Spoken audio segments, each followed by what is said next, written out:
I always like to begin in a standard so that I can show you some features that as you go along will permit you to actually funnel from a preferred risk policy to a standard. So we're going to go ahead, we're going to create ourselves here for a loan closing date. If I were doing a standard 30-day wait, the system is going to automatically populate the effective date. And this is a great tool for you whenever you don't want to calculate how many dates you would roll back for those months that have 31 days in them. And if you had any type of question with respect to what the system is asking you here for an effective date, you have your handy question mark tool over here that's going to help guide you. It tells you pretty much what the NFIP has to say about effective dates or exceptions. So for the purposes of our quote, I'm going to go ahead and I'm going to use a loan closing. And we're going to go ahead with today's date.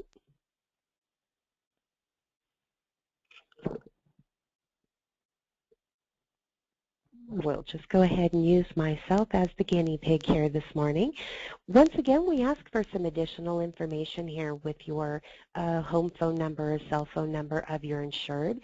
This is not mandatory information for you to complete here, but it's pretty nice for us to have the updated information for your insured as well. So I'm going to go ahead and we're going to get our address populated in here.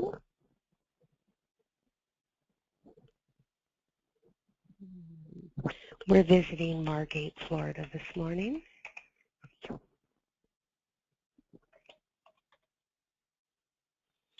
And the next question it asks you is, are you aware of any other NFIP flood insurance policies containing building coverage for this structure?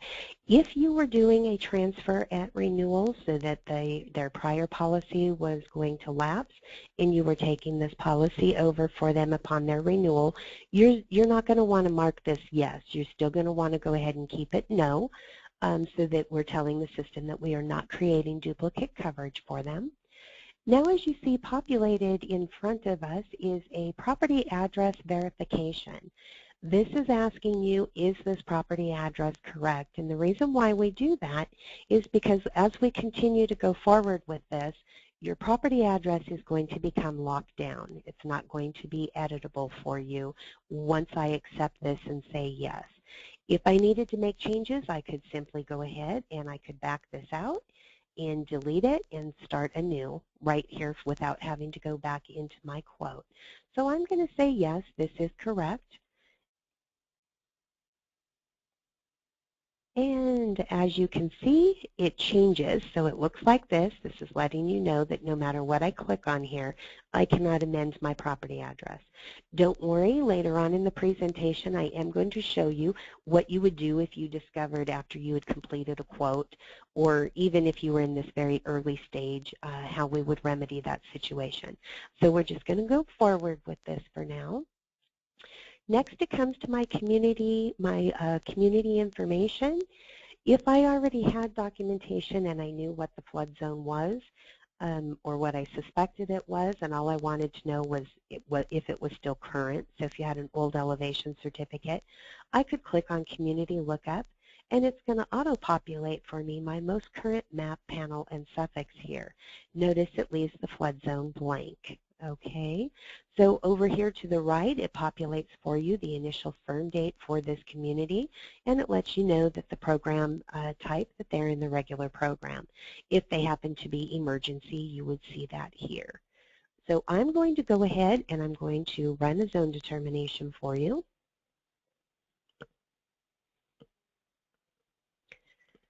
We do have a slight lag in the demo system. I just want all of you to know that when you are live, you will not have that system lag piece there. So just during the demo, if you'll just bear with us a little bit, I'd appreciate that. Okay, so once again, here we have, we've run our zone determination. We'll look at that in a moment. But first, it's saying, hey, I have something here that we need to address. I started in the standard application. This is now telling me that I have returned a flood zone X, and you can slightly see my X grade out there. It's populated it for me, and it's asking me if I wish to convert this to the preferred risk policy. I'm going to say yes here, If you accidentally said no, you would still have that option again later, so no worries there. And so continuing on in our quote here, so here's my X zone that's already been populated. Here I have a view zone determination option. I can go ahead and click on that. This is showing you the return flood zone that we have here. And here's my X zone. This zone determination is going to be part of the policy record. It's not going to go away. It's always going to be there for you, so whether you view it or not, don't view it, it's not going to matter. It's going to populate under your documents for you. Okay, the next question it's asking me is if this is a newly mapped property. It's auto-populated no, because it's currently in the X zone, so this would be if we were going to go to the newly mapped property or formerly what was the preferred risk extension. Next we have the mailing address. Is the applicant's mailing address and property address the same? If I were to say no, if I had a post office box where I returned my mail, I would click on the no, and it's going to open up the fields for you to go ahead and input the differing address. So I'm going to go back and I'm going to say yes. Now that I've moved from the standard application into the preferred, notice I now have my prior losses. So this is the information that, so once I moved from the standard to the preferred, the system now knows that I need specific questions that are for the preferred risk application. So as we complete any of our applications, even if we're using an elevation certificate, as you go through, you're going to see that the questions populate for you to answer on your application that are specific to the foundation that you are actually insuring. So I'm going to go ahead and tell it no, I have not had any prior losses. It's going to ask us for the date of the original construction. And right here is the building substantially improved. If you did not know what was meant by substantial improvement, once again, you could click the question mark, and it's going to come up and let you know that it's any construction, rehabilitation, or addition or improvement of the building that exceeds 50% of the market value before the start of the improvement. Right here within our data construction, this is a little important piece. We give you the opportunity to tell us either you are using a building permit date or the actual date of the certificate of occupancy, which is the date of construction for this building. If you have a mobile home that you would be writing, you would not be using building permit or date of original construction. Mobile homes use the following two options that we look at here that says date of construction of the mobile home park subdivision or date of placement on private property. So I'm going to go ahead and tell it that I'm using my original date of construction. Now here I have mortgagee information that's going to be needed because I did in fact tell my system that I was having a loan closing. So I'm going to provide this here. If you didn't have this information, it is still going to let you pass through. It's still going to let you keep your effective date and go right on through. So our system's not set up to stop you as you go along, but because we know that you could have supporting documentation that's going to be different, and we want to give you that ability to move forward with your quote, and we will handle that as underwriters here. Okay, so next we need to get in our name here.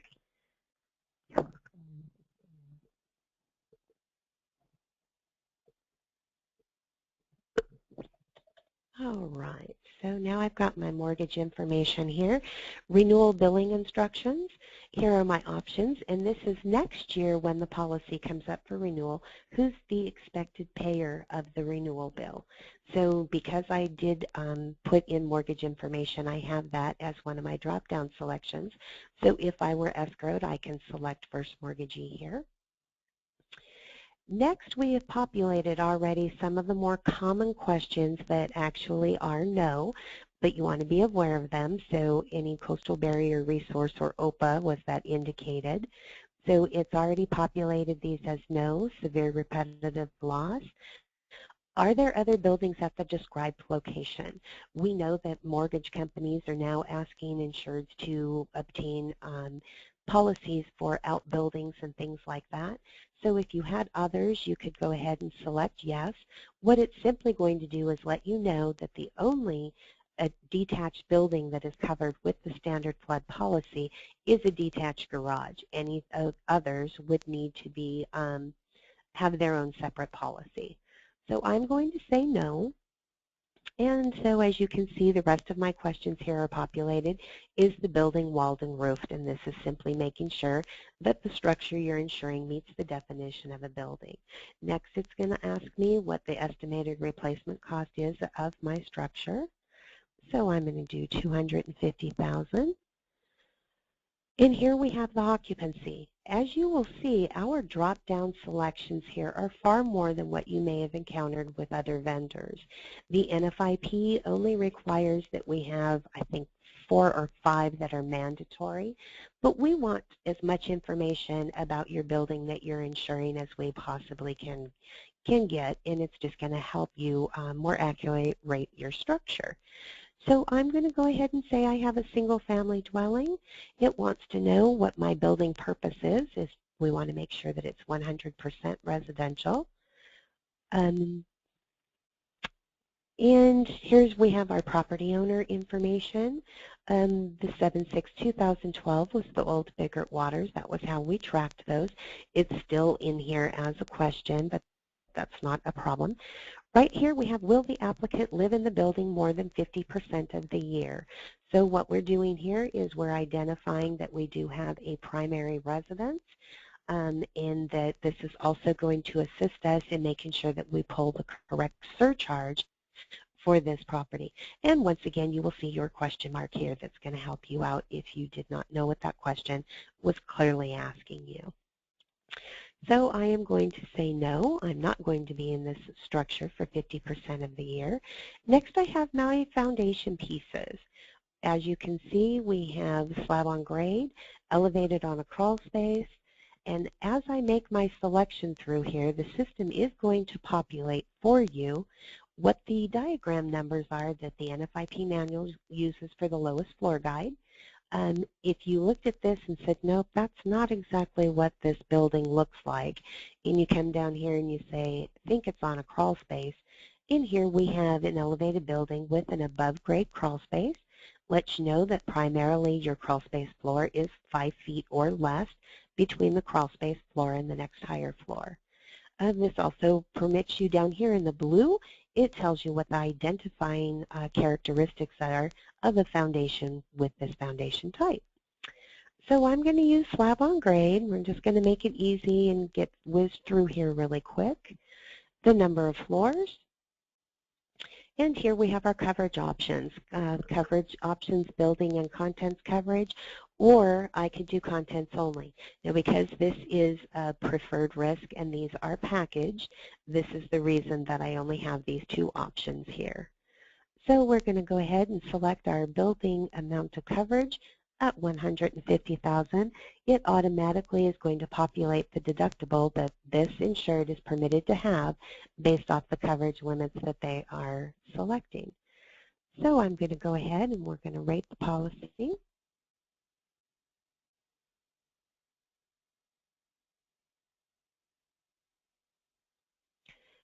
Okay. As we scroll through and take a look, first of all, here we have our tracking number up here. This is your quote number. Once premium is applied to this policy, this will become the policy number. Over here you can see under I want to, I have create application, modify, print, or once again the map it feature. If we wanted to take a look at that visual that I showed you from the reference center, you also have this same option right here for you. So I'm going to come on down and we're going to take a look at what my quote options are here.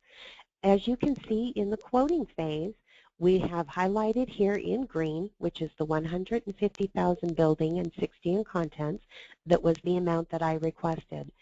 But this is also without you having to modify the quote to give your insured some different options of coverage limits available. We've gone ahead and given you the next 2 lower coverage limits as well as the next 2 higher limits and what the premium selection would be.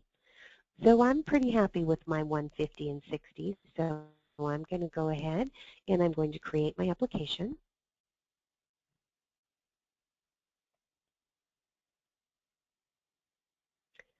Okay, and from this point, as you can see, my options over here under I want to have changed. First, you're going to see that I have the identifying characteristic of my application reflecting as preferred risk. I have an option to submit and pay online. So if the insured was just telling you, just go ahead, here's my credit card, just be sure, just, get me issued, you're going to have your submit and pay online option. Once again, under here, we have the application and we have the zone determination. So this is the zone determination that was run while we were in the the quoting phase. And so if you click on that zone determination, it's going to pop up for you again. So once again, this is always going to be here as part of the record. As you can see here, you have your application. As soon as you complete the application, it's visible to us here and in underwriting to assist you if you needed us. Here's your submission packet. This submission packet is giving you what we need to have in order to issue this policy. So as you can see, all it's needing from me is my first annual premium. This is going to print over the top of all of your applications. At this time, I'm going to show you this barcode piece right here. Let me enlarge my screen ever so slightly for you. Okay, so here we have this barcode. If your insured wanted you to just go ahead and send the application, they wanted to review it first, you would be able to go ahead and print this out, and if they were going to go ahead and mail this back in with an attached check, as this goes through our lockbox cycle, it screens this barcode here, and that's how it's going to land into our dashboard queues, which we're going to take a look at again in just a moment. So right here I've got my preferred risk application. You would see the company address information here that the insured would be able to go ahead and mail that into you with. So I'm going to come back over here and I'm going to say I need to submit and pay online. It's going to provide me with my drop-down selections here. Am I going to pay with credit card or electronic check? If you were set up already in the system with an agency sweep or ACH, you would have that drop-down selection here as well. So for me, I'm going to go ahead, we're going to get my credit card in here, and it's asking you what is the name as it appears on the credit card. So we're going to go ahead and get ourselves in here. If we were in a business name, here's that organization piece there.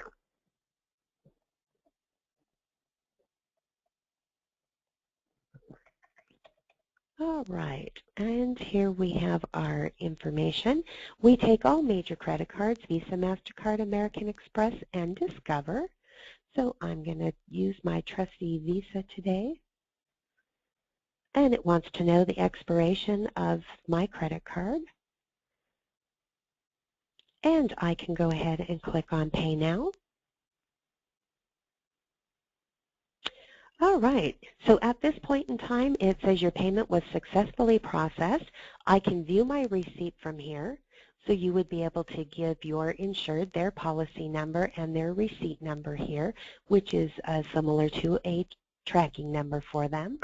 And notice that all of my information is grayed out. You could print this here, but once again, it's not going to go away. It is now part of the permanent policy record for our insured. So I'm going to come over here and take note here of our continue button. We want to make sure that we continue. That actually completes the transmission of this policy all the way through. And here you have your instant declaration page. So you have just gone ahead and issued your preferred risk policy for your insured.